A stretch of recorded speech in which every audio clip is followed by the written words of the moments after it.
Avant de commencer le projet, je m'intéressais déjà à la physique quantique et à ses étranges propriétés. Alors, quand on rencontre Julien Bobroff, qui est chercheur au CNRS et qui nous parle des atomes et de leur fonctionnement, je n'hésite pas, et je m'oriente très vite vers cet invisible aussi, celui de l'infiniment petit.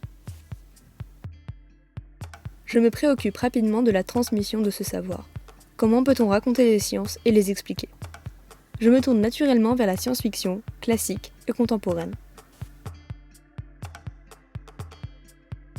Dans une œuvre de science-fiction, on sait que l'on va nous présenter des éléments étranges, inattendus, voire improbables.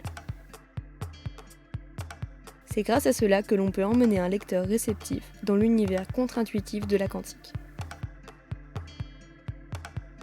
En parallèle, je lis des livres de vulgarisation. Je resserre ensuite mes recherches sur la science-fiction qui aborde directement la quantique.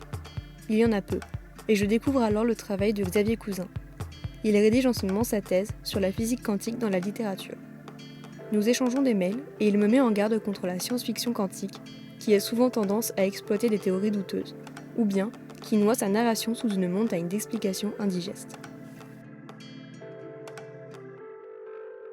Je ne suis pas physicienne ni romancière.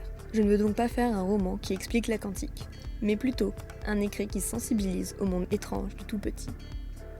J'ai envie de travailler pour les enfants, et en regardant ce qui existe en livres pédagogiques, je me dis qu'il y a effectivement quelque chose à faire sur ce terrain-là. Je pense qu'il faut apprendre les choses de manière simple et sans sous-estimer les enfants. J'entreprends donc la rédaction d'un récit illustré qui sensibilise les enfants de 7 ans à l'univers des atomes.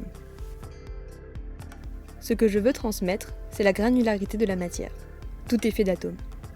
Ça me semble être un point essentiel de la compréhension du monde. Ensuite, les lois qui régissent ces particules sont complètement folles. Et enfin, que ce monde incroyable et un peu magique se situe en fait tout autour de nous, tout le temps.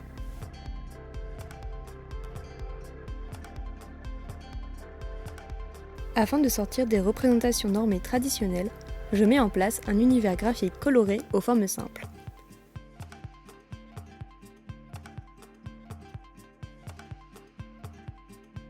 Je m'inspire aussi des pointillistes pour signifier la non-uniformité de la matière.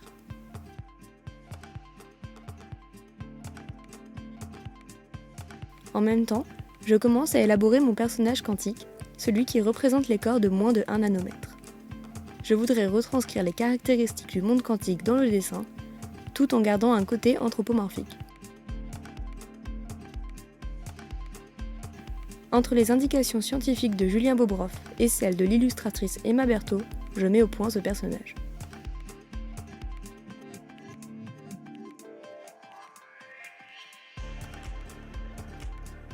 Je commence à écrire mon histoire, mais elle se complique rapidement car je veux dire et expliquer trop de choses.